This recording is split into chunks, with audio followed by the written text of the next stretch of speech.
Friends, सबको मेरा नमस्कार।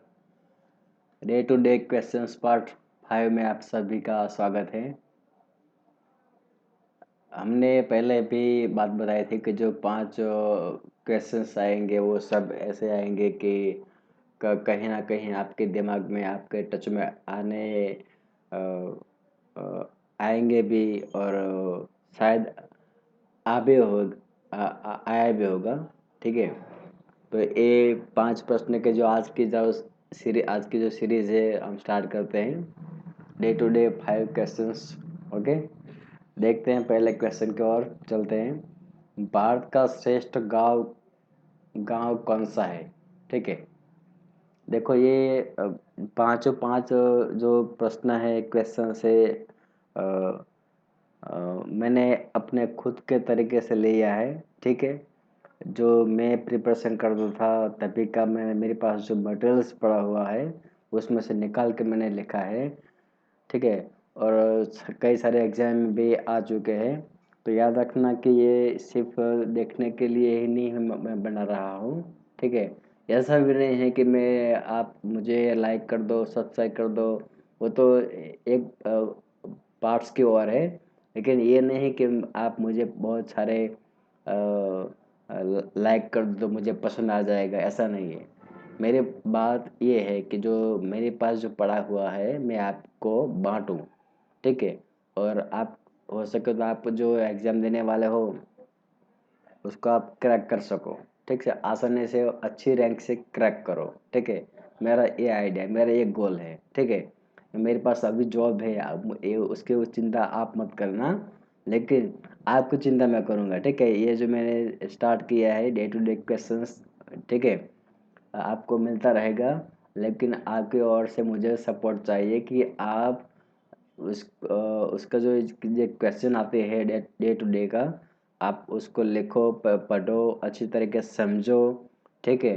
तो अच्छी तरीके से याद रहेगा। समझोगे तो याद रहेगा। ठीक है। रट्टा मार के कुछ नहीं याद रहता है, और उसका कोई शॉर्टकट की भी नहीं है। ठीक है। देखते हैं, भारत का श्रेष्ठ गांव कौन सा है? ऑप्शन दिया गया है ए बी सी डी, 4 दिया गया है। हम देखते हैं, कुलधारा, पुंसरी, तलोद, लौंगेवाला। ठीक ठीक है। और ये 4 ऑप्शन है उसमें से हम किस में टिक करें, कौन सा पसंद करें तो सही आंसर होगा? हम सब कंफ्यूजन होते हैं उस टाइम जब हम एग्ज़ाम देने वाले होते हैं, एग्ज़ाम में बैठे होते हैं तब। ठीक है। तो हमने शायद लौंगे वाला भी सुना है, कुलधारा भी सुना है। आपने भी सुना, मैंने तो सुना है इसलिए मैं बोल रहा हूँ। शायद आप लोगों ने सुना होगा। ठीक है।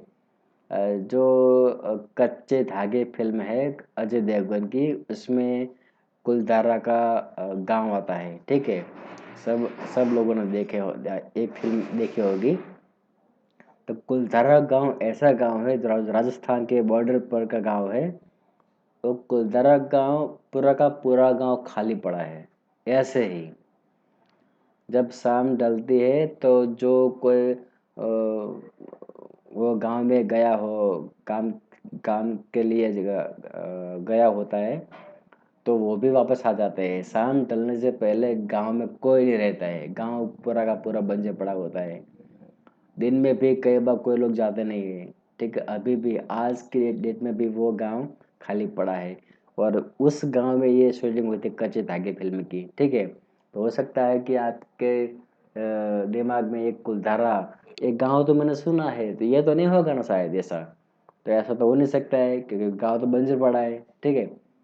बाद में आता है पुंसरी, और उसके बाद आता है तलोद। ठीक है। तो दोनों गुजरात में है। तलोद है वो, अब वो कहता है ना कि तहसील है। ठीक है। और उसका जो गांव है पुंसरी, और पुंसरी गांव है जो, वही हमारा राइट राइट आंसर है। ठीक है। तो भारत का श्रेष्ठ गांव कौन सा है? पुंसरी। पुंसरी यानी कि ऑप्शन बी। ठीक है। तो ये जो पुंसरी है, ठीक है, वो हम यहाँ पे रेड कर देते हैं, ये ताकि हमको याद रखे। तलोद उसका वो तहसील है, ठीक है। तो ये दोनों में कन्फ्यूजन ना हो, तलोद या पुंसरी में, ठीक है। तलोद उसका तहसील है जो साबरकांठा डिस्ट्रिक्ट में आता है, गुजरात में है। और बाद में जो आता है लौंगेवाला, वो आप लोगों ने सुना होगा, मैंने भी सुना है। जो ब्लॉकबस्टर फिल्म थी शायद 1999 में बॉर्डर फिल्म आई थी, ठीक है। तब ये लौंगेवाला में जो फाइट हुई थी उसके आधार पर ये फिल्म दर्शाई गई थी, बॉर्डर फिल्म, ठीक है। तो लौंगेवाला एक छोटा सा गांव है, बॉर्डर के नज़दीक है। अभी भी यूट्यूब में आप जाके देख सकते हो। जो 1971 में जो युद्ध हुआ था भारत पाकिस्तान का, ठीक है। तो यही बॉर्डर पे काफ़ी सारा खून खराबा हुआ था, बहुत सारे फाइट हुई थी भारत पाकिस्तान में, भारत पाकिस्तान की ओर से, ठीक है। लेकिन जो जो पाकिस्तान का जो इरादा था कि जो लौंगे वाला पोस्ट कब्जा करके हम आगे निकल जाएंगे, ठीक है। लेकिन ऐसा नहीं हुआ था। अभी भी लोंगेवाला में पाकिस्तान का जो टैंक है वो पड़ा है, ऐसे ही पड़ा है जैसे 1971 में पड़ा था। और जो हमारा एयरफोर्स की ताकत कैसे हम लड़े थे, तो जो उसका जो टैंक थी, जो टैंक पड़ा पड़ा है, ऐसा ही पड़ा है अभी भी। क्योंकि जो आने वाले हम जब लोग वहाँ जाते हैं तो देख सकते हैं कि हमारी ताकत कितनी थी उस टाइम भी, ठीक है। तो ये लंगे वाला उस गांव, जो बॉर्डर है गांव है, इसे उसका नाम आपने सुना है।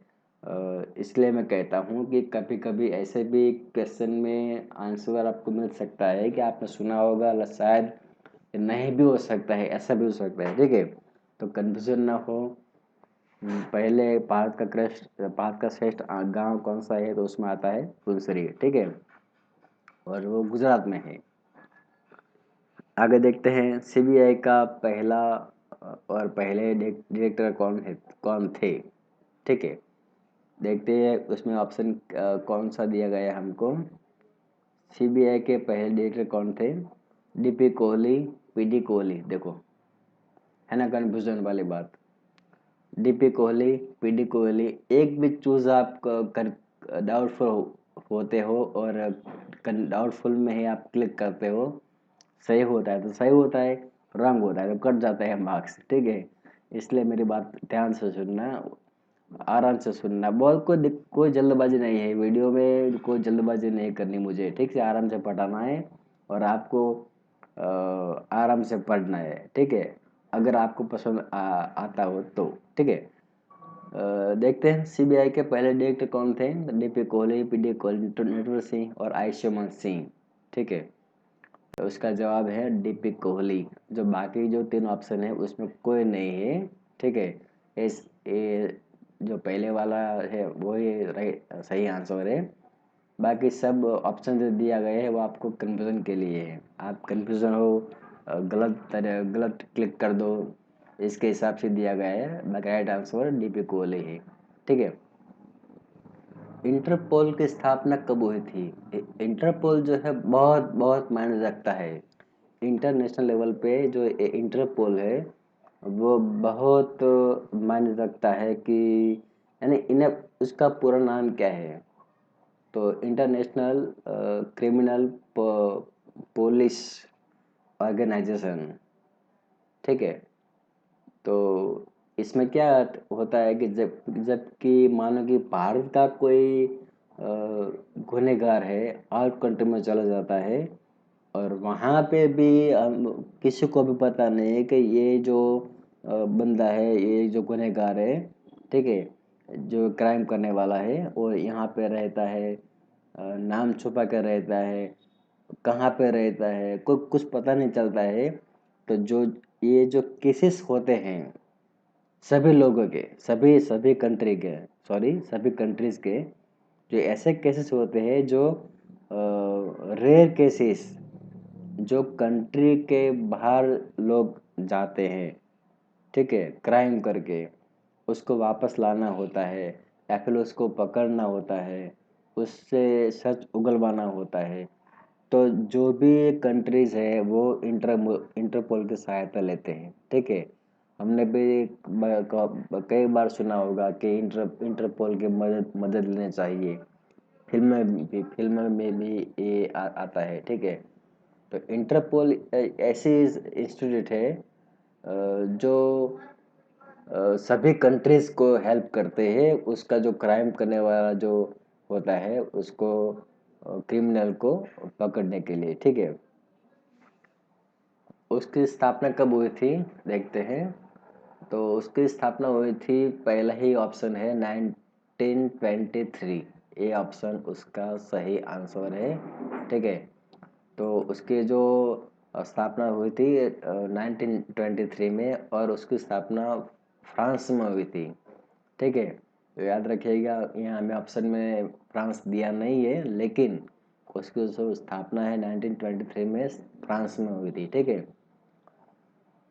और ये सहायता करता है पूरे कंट्रीज को, यानी पूरे पूरे कंट्री यानी कि सभी कंट्रीज, ठीक है, उसका जो क्रिमिनल है उसको पकड़ने के लिए, ठीक है। और बहुत बड़ा रोल होता है जो हमारा, हम कहते हैं ना कि पूरी दुनिया से रहे, सुरक्षित रहे, ठीक है। इसमें इंटरपोल का बहुत बड़ा हाथ होता है कि जो क्रिमिनल होते हैं वो पकड़ने के लिए इंटरपोल, ऐसे ही उसका जो हम कहते हैं ना कि हम पुलिस में है, हम फोर्सेस में है, ठीक है। तो इंटरपोल का जो कैंडिडेट होता है, जो मेंबर होता है, वो बहुत काबिलियत वाला होता है। वो सभी तरीके का रोल निभा के भी ये जो जो होता है क्रिमिनल, उसको पकड़ने में सहायता करता है, ठीक है। ऐसे एक ट्रेनिंग भी ऐसे ही जाती है, दे दी जाती है इंटरपोल का जो ऑफिसर्स होते हैं उसको, कि कहीं पे भी रह के, किसी भी हालत में रह के क्रिमिनल को पकड़वाने की कोशिश की जाए, ठीक है। तो उसकी स्थापना फ्रांस में हुई थी 1923 में, ठीक है। बाद में जो दिया गया है वो ऑप्शन आपके कन्फ्यूजन के लिए है, 1932। और बाद में जो दिया गया है वो 1881 और 1181। इसमें एक राज छुपा है, मैंने छुपाया भी है, क्योंकि जब मेरी बारी आई थी क्लिक करने की, तब मुझे भी ऐसा लगा था कि ऐसे ऐसे कैसे, एक ऐसे इतना गैप क्यों है इसमें सब साल में। अब देखो ना, 1881 और 1181, कितना गैप है, ठीक है। तो इसमें बात ऐसे हुई थी कि जो इंटरपोल की स्थापना जब फ्रांस में की गई थी 1923 में, उसमें 180 कंट्रीज थे, ठीक है। ये राज है, मैंने बताया ना कि इंटरपोल जो है वो सभी कंट्रीज को हेल्प करते हैं। तो जब स्थापना हुई थी तब उसमें 181 कंट्रीज शामिल थे, ठीक है। देखते हैं आगे की ओर चलते हैं। आगे का क्वेश्चन कौन सा है, पब्लिक ट्रांसपोर्ट फ्री में प्रदान करने वाला देश कौन सा है। देखो, वो देश कितना आगे होगा, उसकी जो पब्लिक है वो कितनी समझदार होगी, कितनी एजुकेटेड होगी, है ना। हम लोग कहते हैं कि चलो हमें भी फ्री कर दो, एक ये दे दो, ये दे दो, लेकिन जो टैक्स की जब बात आती है, टैक्स चुकाने की बात आती है, तो सब लोग मुकर जाते हैं कि नहीं, इतना नहीं है, इतना नहीं है, हमें इतना टैक्स कहाँ से भर सकते हैं, छुपाते हैं, ठीक है, काला बाजारी करते हैं। तो यही मैं कहना चाहता हूँ कि हमको अच्छी अच्छी सर्विस देश की ओर से प्रदान की जाए, तो हमको भी, हमारा भी फर्ज आता है कि हम देश को कुछ दे, ठीक है। तभी हम हमारी जो सर्विस है वो अच्छी तरीके से प्राप्त कर सकते हैं, ठीक है। ऐसा तो नहीं है कि हम हमारा कुछ जमीन दे दे, कुछ गिरवे रख दे, कुछ कंट्री के पास, कोई कंट्री के पास और सर्विस ले ले, ऐसा नहीं होता है, ठीक है। इसमें से देश बेच जाता है, ठीक है। तो ऐसे पब्लिक ट्रांसपोर्ट जो है वो ऐसी सर्विस है जिसमें बहुत सारा पैसा निकल जाता है गवर्नमेंट का, ठीक है। लेकिन गवर्नमेंट तब भी ये सर्विस देती है जब सामने वाले जो लोग होते हैं वो एजुकेटेड होते हैं और सही तरीके से सही टाइम पे टैक्स चुका सकते हैं, ठीक है। देखते हैं ऑप्शन में क्या आता है। लग्जमबर्ग, नॉर्वे, आयरलैंड, न्यूजीलैंड, ठीक है। तो चारों चार कंट्री ऐसे है जो पैसे वाला है। हम कहते हैं ना कि ये जो देश है बहुत शांति है, बहुत आराम है, बहुत बढ़िया है। शायद न्यूजीलैंड ही ऐसा देश है जिसमें हम जाते हैं ना कि यहाँ से मेरा गांव कितना दूर है, तो वे 30 kilometres away from here, okay. तो ऐसा इसमें नहीं है, न्यूजीलैंड में नहीं है। न्यूजीलैंड में क्या है कि जब आप 10 किलोमीटर काटते हो तब नया कोई गांव आ जाता है, ठीक है। आगे जब 10 किलोमीटर जाते हो तो कोई मोटा बहुत बड़ा सिटी आ जाता है। ऐसा लगता ही नहीं कि कहीं हम बाहर फ्री घूमते रहते हैं। पूरा का पूरा देश ही ऐसा है कि बहुत पास पास सब रहते हैं। और ऐसी नहीं कि भीड़ है, ऐसा नहीं है। मेरा मतलब कहने का ऐसा है, जो जो लोग रहते हैं, जो सिटीज रहती है, वो सिटीज में बहुत बड़ा अंतर नहीं होता है, ठीक है। हम जब जाते हैं राजस्थान में, ठीक है, तो पता नहीं चलता कि आगे का जो गांव है वो कब आएगा, ठीक है। तो क्योंकि ये बहुत वहाँ पे जो रन होता है, ठीक है, राजस्थान में, तो जो पानी की सुविधा है, बिजली की सुविधा है, वो होती है, लेकिन वो आगे का गांव में होती है। लेकिन क्या है, राजस्थान स्टेट बहुत बड़ा है, ठीक है। तो उसमें जो दो विलेज होते हैं, दो गांव होते हैं, उसमें बहुत बड़ा अंतर होता है, बहुत किलोमीटर होता है। तभी आगे जाके एक गांव आता है, ठीक है। लेकिन न्यूजीलैंड में ऐसा नहीं है। लेकिन हमारा यहाँ जवाब न्यूजीलैंड नहीं है, ठीक है। ये तो मैं आपको बताना चाहता था कि ये एक ऐसा कंट्री है कि जब आप 10 किलोमीटर जाते हो तब नया कोई सिटी आ जाता है, गांव आ जाता है, ठीक है। बाद में बात करते हैं आयरलैंड। आयरलैंड एजुकेटेड कंट्रीज है, बहुत पैसे वाला, इकोनॉमिकल कंडीशन बहुत बड़ी है, और अच्छा कंट्री है। नॉर्वे नॉर्वे भी सिचुएशंस बेहतर है। लेकिन जो लक्समबर्ग है ना, ऑप्शन ए लक्समबर्ग, लक्समबर्ग हमारा सही आंसर है, क्योंकि लक्समबर्ग का जो पर्सन है सही टाइम पे जो उसका जो जीएसटी निकलता है, टैक्स निकलता है, वो भर देता है सही टाइम पे। और वो कहते हैं ना कि हमारा ऑफिस का टाइम हो गया है, लेकिन क्या करें, बस नहीं मिलती है, बस लेट आई है। ऐसा वहाँ पे नहीं होता है। सब टाइम पे आ जाते हैं, टाइम पे जॉब करते हैं, टाइम पे पेमेंट हो जाते हैं और टाइम पे टैक्स चुकाते हैं, होता है ना। सभी के पास टाइम तो इतना ही है, लेकिन काम करने का जो तरीका है वो लग्जमबर्ग का जो पब्लिक है उसका अलग है। और इसलिए लग्जमबर्ग का जो पॉपुलेशन है वो काफ़ी मात्रा में बहुत कम है, लेकिन एजुकेटेड है। और इसलिए बहुत बड़ा फर्क पड़ता है कि जो टैक्स चुकाने की जो टैक्स टैक्स हम देश को देते हैं तो हमको क्या मिलता है।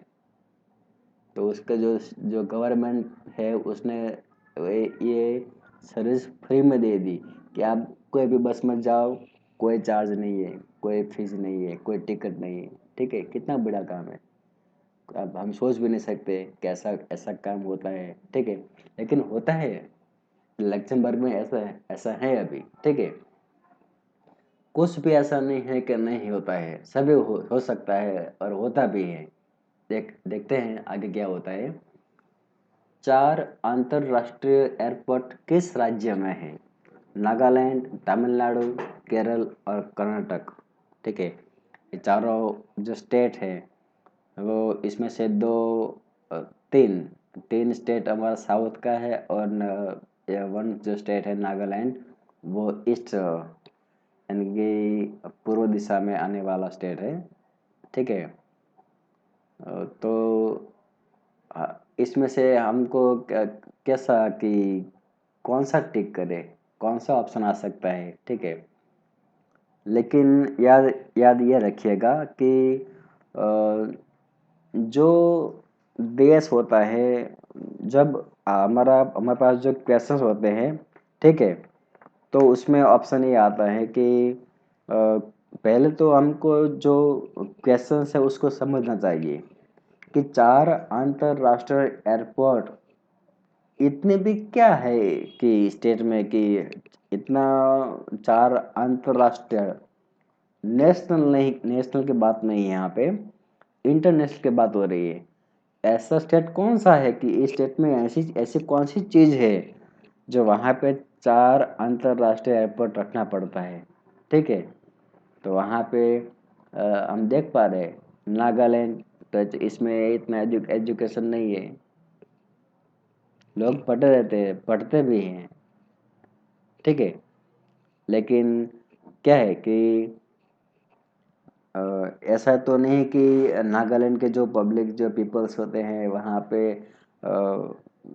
बाहर से आते जाते रहते हैं और ऐसे कि बिजनेस करते हैं, ठीक है। बहुत फिक्स मात्रा में से उसका सब लेवल होता है। आगे देखते हैं तमिलनाडु, ठीक है। तो तमिलनाडु जो जवाब है वो आ सकता है, लेकिन वो जवाब नहीं है, ठीक है। बाद में आता है केरल। तो हम सब जानते हैं, पूरे इंडिया में जानते हैं, सब लोग जानते हैं कि केरल की जो पब्लिक है, पूरा का पूरा जो स्टेट है वो 100% एजुकेटेड है, ठीक है।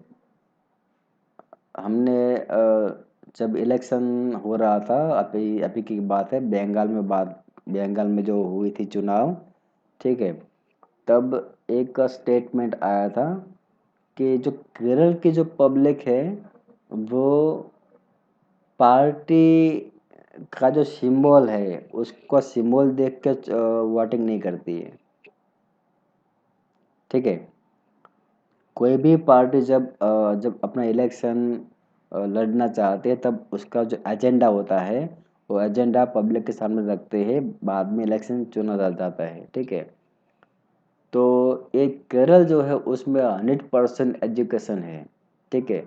तो उसको पता होता है कि क्या करने से क्या स्टेट में कौन सा फायदा होगा, क्या करने से पब्लिक को आराम से पानी बिजली की सुविधा मिलेगी, ठीक है।